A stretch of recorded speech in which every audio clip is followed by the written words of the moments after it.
मधली सुट्टी. शाळेमध्ये ना मला आठवतंय खूप सगळ्यांना एक समान वागणूकच दिली जायची. म्हणजे मला आठवतंय आमच्याबरोबर उद्धव ठाकरे होता. तेव्हा तर शिवसेना म्हणजे फार एक जहाल संघटना आणि मग बाळासाहेब ठाकरे तेव्हा दंगली-विंगली झालेल्या होत्या. पण उद्धव ठाकरेला कधी एक स्पेशल ट्रीटमेंट दिलेली मला आठवत नाही. आम्ही कधीच म्हणजे उद्धवला असं एक बाळासाहेब ठाकरेंचा मुलगा म्हणून त्याला पाहिलं नाही. तो आमच्या बरोबरीचा एक विद्यार्थी असं आम्ही सगळेजण त्याच्याबरोबर आणि अजूनही आम्ही तसेच. हे शाळेचे संस्कार आहेत असं मला वाटतं. आता मी प्रत्येकाला एक एक थोडक्यात मला असं हवं आहे की एक गोष्ट नक्की राहून जाते शाळेत. म्हणजे मला असं कायम आजही असं संधी दिली तर मी काही 3-4 मुलं आहेत की ज्यांना जाऊन सॉरी म्हणेन मी, म्हणजे ज्यांना क्रिकेटमध्ये घ्यायचं वर्थ होते त्यांना मी घेतलं नव्हतं टीममध्ये वगैरे अशी. तर तसं प्रत्येकाला एक या निमित्ताने संधी आहे की सॉरीच म्हणायचं नाही, कधी तुम्ही कोणाला थँक्यू म्हणायचं राहिलं असेल तरी एक पटकन आठवून काही आठवतंय का शाळेतलं की मला खरं थँक्स म्हणायचं आहे. मी 5वीत असताना माझा पहिला नंबर आला होता आणि बऱ्यापैकी मोठ्या डिफरन्सनी पहिला नंबर आला होता त्यावेळी माझा. आणि आम्ही जेव्हा सगळे 6वीत गेलो तेव्हा ज्या माझ्या 5वीपर्यंत मैत्रिणी होत्या, आमचा जो एक ग्रुप होता, तर त्या इतर एक 5 जणींनी मला एकटीला टाकलं. ते वर्ष माझं खूप मेंटल स्ट्रेसमध्ये गेलं. त्यावेळी मला रोज शाळेतनं आले की घरी उलटी व्हायची आणि खूप घाण स्ट्रेस होता त्यावेळी. आणि या सगळ्यातनं मी बाहेर पडले. 6वीत माझा अगदीच 4था का 5वा नंबर आला होता. आणि मग माझ्या बाईंनी मला बोलावलं की काही प्रॉब्लेम आहे का, काय झालं होतं की की तुझं एकदम असा हे का. तर मी त्यावेळेला त्यांना एक्सप्लेन केलं की मला असं असं ह्या मुली करतात आणि मला खूप त्रास होतो. तर तेव्हा मला आमच्या बाईंनी सांगितलं होतं की असं नाही, आता तू पुढच्या वर्षी इतका अभ्यास कर आणि त्यांच्या तोंडात मारेल इतके मार्क मिळवून परत पहिला नंबर काढून दाखव. तर त्यामुळे मी 7वीत इतका चिडीने अभ्यास केला होता आणि इतकं चिडीने मी ते वर्ष अख्खं मेहनत घेतली होती. त्याच वर्षी मला कुमार कला केंद्रामध्ये सर्वोत्कृष्ट अभिनेत्रीचं बक्षीस मिळालं होतं. त्याच वर्षी माझा पहिला नंबर आला होता आणि माझा त्या इयत्तेत सगळ्या वर्गांमधनं दुसरा नंबर आला होता. पहिला नंबर अवधूत बनेचा आला होता आणि हे मला अगदी नीट आठवतंय. त्यामुळे मला त्या माझ्या मैत्रिणींना ज्यांनी मला त्यावेळेला त्रास दिला होता त्यांना मला थँक्स म्हणायचं आहे की थँक्यू, तुम्ही माझ्याशी इतकं घाणेरडं वागलात. त्याच्यामुळे मी त्याच्यानंतरच्या आयुष्यात या प्रकारच्या त्रासाला बळी पडायचं नाही आणि जर आपल्याशी कोणी असं वागत असेल तर त्यांना महत्त्वच द्यायचं नाही, हे मी त्यावेळी शिकले. तर त्याच्यासाठी तुम्हाला थँक्स. खूप चिडली आहे केतकी, खूप चिडली आहे. पण त्या मैत्रिणींना मी तुम्हाला सांगतो की तुम्ही तिला एकदा सॉरी म्हणून टाका, तुम्हाला बरं वाटेल आणि तुम्हाला शांत झोप लागेल. माझी पण एक आठवण आहे. मी 8वीत होते आणि तेव्हा आमचे दादाची गर्लफ्रेंडचे प्रयोग चालू होते. त्यात मी पण होते आणि विके केलं होतं ते नाटक. मला आठवतं की रात्री प्रयोग होता 8चा आणि त्याच्यानंतर दुसऱ्या दिवशी सकाळी 7चा गणिताचा पेपर होता आणि ॲज युजल माझा काहीच अभ्यास झालेला नव्हता आणि मला त्या पेपरात अगदीच मी अशी काठावर वगैरे पास झाले होते. आणि मग नंतर असं चेक करून वर्गात बाईच पेपर दाखवतात की किती मार्क मिळाले वगैरे. आणि त्या दिवशी मी ॲबसेंट होते, मी आलेच नव्हते.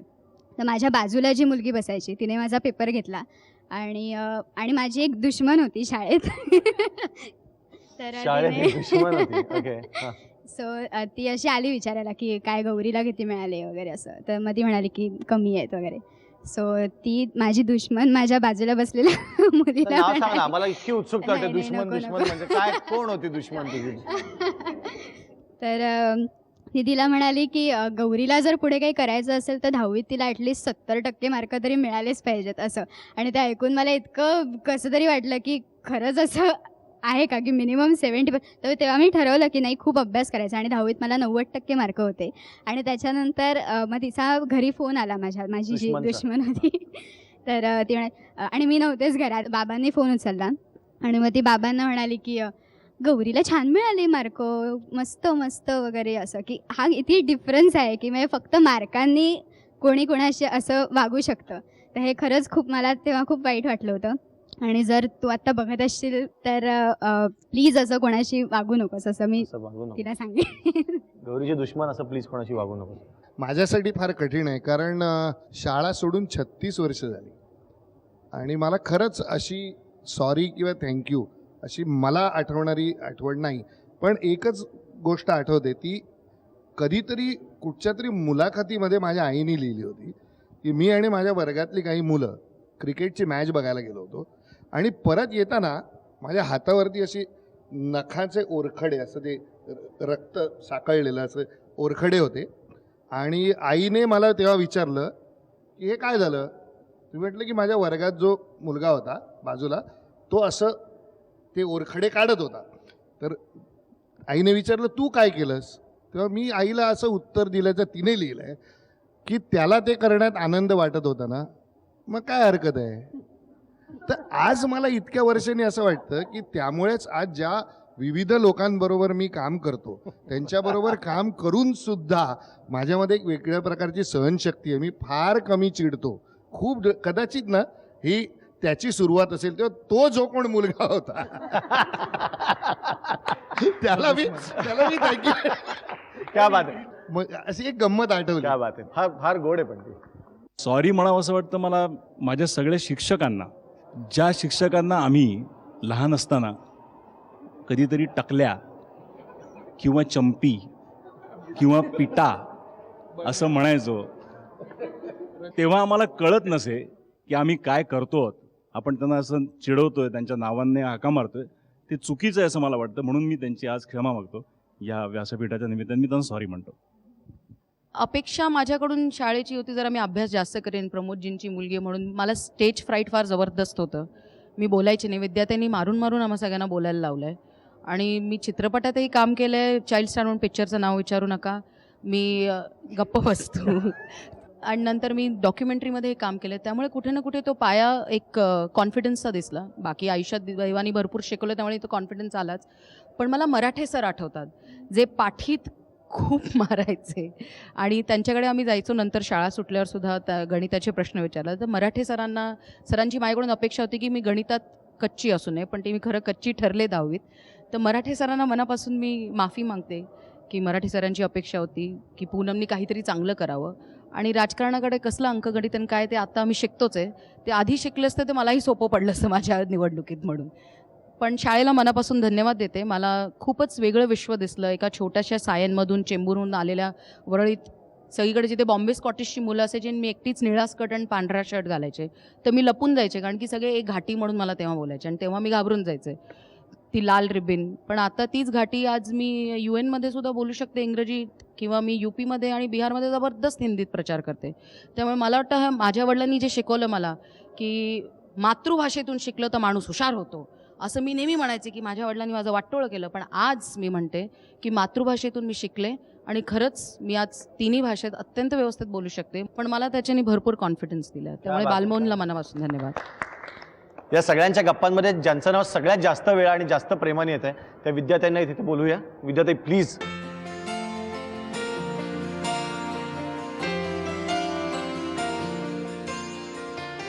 तर विद्यार्थी ह्या सगळ्या तुमच्या विद्यार्थी मागे.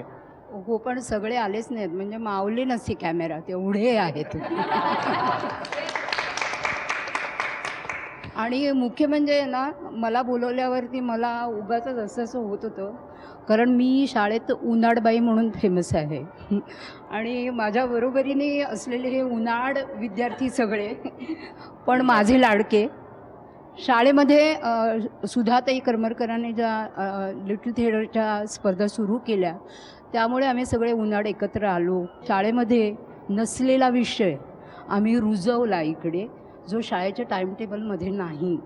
त्या टाईमटेबलमध्ये नसलेल्या शाळेमध्ये शिकवणारी मी एक उनाड टीचर म्हणून सगळ्यांची लाडकी झाली. खरं तर विद्यार्थी या सगळ्या म्हणजे तुमच्या अनेक सगळ्या उनाड विद्यार्थींचा आज राज्य आहे रंगमंचावर आणि सिरियल्स आणि चित्रपट सृष्टी. ती किती गोड गोष्ट. पण ते होणारच होतं, मला आधीच माहिती होतं. कारण मी जेव्हा शाळेत आले ना तेव्हा खरी तर घाबरले होते.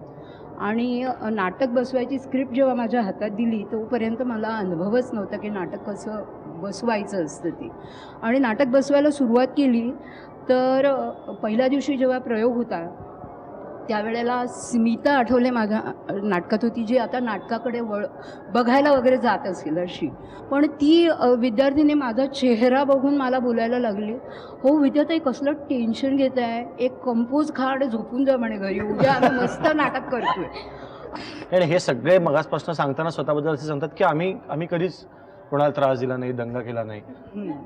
तर तुम्ही यांच्या अनेक रिहर्सल्स घेतल्या आहेत. पण आमचा तो दंगा आहे ना, तो दंगा नसायचा.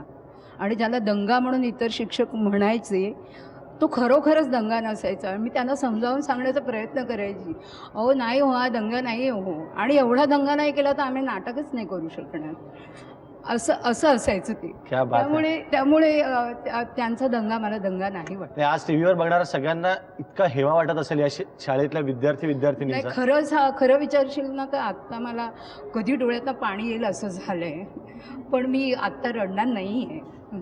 पण मला खूप असं वाटतंय, आतमध्ये खूप काय काय ना विचित्र फील होते आणि मला खूप आनंद पण झालाय. आणि मला तू विजयला, अजितला, सगळ्यांना इकडे आणलं. असे खूप जण, म्हणजे शर्मिला ठाकरेचं मी नाव घेईन, जी सुंदर चित्र काढायची, माझ्या नाटकासाठी छान चित्र काढायची. राजची पर्सनॅलिटी म्हणून राज यायला पाहिजे होता असं वाटतं. आणि खरं सांगायचं तर हृदयनाथ मंगेशकरसुद्धा याच शाळेतला आहे. हे सगळे मोठे मोठे आलेलेच नाही आहेत. आणि मला वाटतं तुमच्या मधल्या सुट्टीला आहे ना, मधल्या सुट्टीचा जो कार्यक्रम आहे तो 7-8 तरी तुम्हाला करावे लागतील. नाही, करणार. आणि परत या सगळ्या मोठ्या लोकांना घेऊन आम्ही इथे येणार, अगदी मी तुम्हाला प्रॉमिस देतो. आणि ह्याच्या इतकं सुंदर दृश्य मी गेले अनेक वर्षात पाहिलेले, मी अनेक देश पाहिले, पण असे अनेक पिढ्यांमधले विद्यार्थी बसलेत आणि त्यांच्या लाडक्या विद्यार्थी बसल्या, त्याच्यापेक्षा सुंदर काही असू शकत नाही. थँक्यू. खरंच थँक्यू व्हेरी मच. मधली सुट्टी